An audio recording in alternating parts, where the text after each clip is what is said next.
The 1960s, a decade that shaped the future of America, a turbulent time full of tragedy, triumph, and the evolution of the human spirit.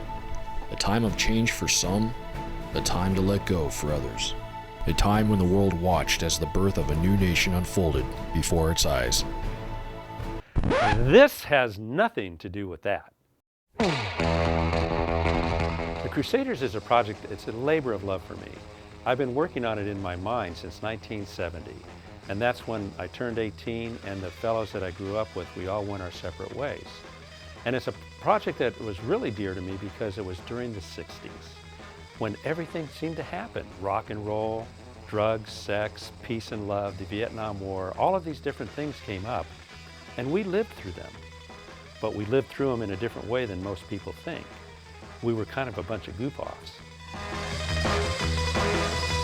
Whenever the Crusaders got back together again, we would just laugh and laugh about the different stories that happened while we grew up. And I always thought in the back of my mind, boy, this would make a great book. But, you know, it didn't dawn on me because I was president of a company at the time. However, once I went to film school, I wrote a little screenplay about the Crusaders, a short story. And I thought, oh, this is going to be pretty good, but I never made it. And it went off, and I put off the project, and I wrote a number of books, and finally, the whole idea for the Crusaders coalesced.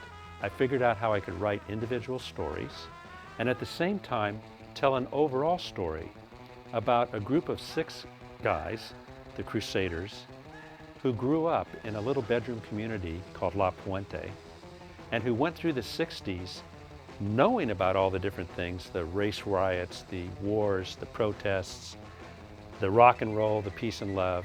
But we had our own little cocoon, and it was just a fun time. I mean, it was really a fun time.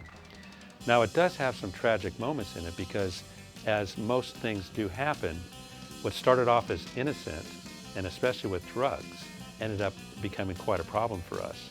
But at the end of the day, it's the story of friendship. It's the story of guys bonding together and going through a period of life that was really, really important to us from the time we were 13 to the time we were 18, and how we dealt with that. And I'm very, very proud of it. And by the way, the name Crusaders is kind of interesting. It was taken from a cartoon character at the time called Crusader Rabbit, which was, I think, one of the first cartoons ever on television. Now, why we took that name, I don't know. But we became the Crusaders.